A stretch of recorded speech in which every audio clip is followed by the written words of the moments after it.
This is the F1 Championship without Max Verstappen. In the last video, we saw Alonso make an impressive comeback in the championship fight with his win in Monaco. If he manages to outscore Perez by 6 points in the next race, Alonso will lead the World Championship for the first time since 2012. It's time for the Spanish Grand Prix. On Saturday, Perez can't find pace on a drying track and qualifies in 10th. Alonso has the same problem and starts in 8th. On race day, it's completely different. Perez has good pace and moves through the field. In lap 31, Perez overtakes his championship rival Alonso and finishes the race in 3rd. Meanwhile, Hamilton is having an amazing race. He is fully in control and wins the race by a big margin on his teammate, who comes in 2nd. Alonso has a bad race and finishes in 6th. This means that he loses a lot of ground in the championship standings. He is now 13 points behind Perez. Round 8 takes us to Canada. The weekend kicks off with a wet qualifying, where Perez doesn't manage to get himself in Q3. He will start the race from 11th, while Alonso starts in P2. In the race, Alonso has a very hard battle with Lewis Hamilton but manages to win the race.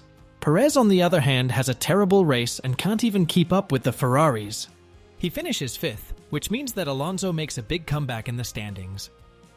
For the first time since 2012, he is leading the Formula One World Championship.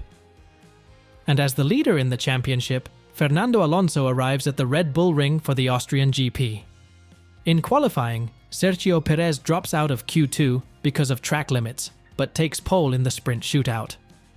The Red Bull seems to be very fast, and the Mercedes and Aston Martin are struggling. Perez wins the sprint from pole. Alonso gets a decent P4, but Hamilton can't do more than P9, which won't give him any points. The main race won't be as straightforward for Perez as the sprint. He has to start the race from P14 and needs to make up a lot of ground. But that is exactly what he does. He drives an amazing race and gets his Red Bull back to P2 and drives the fastest lap. Charles Leclerc wins his first race of the season. Fernando Alonso has a boring afternoon and finishes 4th, and Lewis Hamilton doesn't get more than a P7. After 9 rounds of Formula One action, Perez takes the lead in the championship back from Alonso. Hamilton lost some ground and is now 30 points behind 2nd place.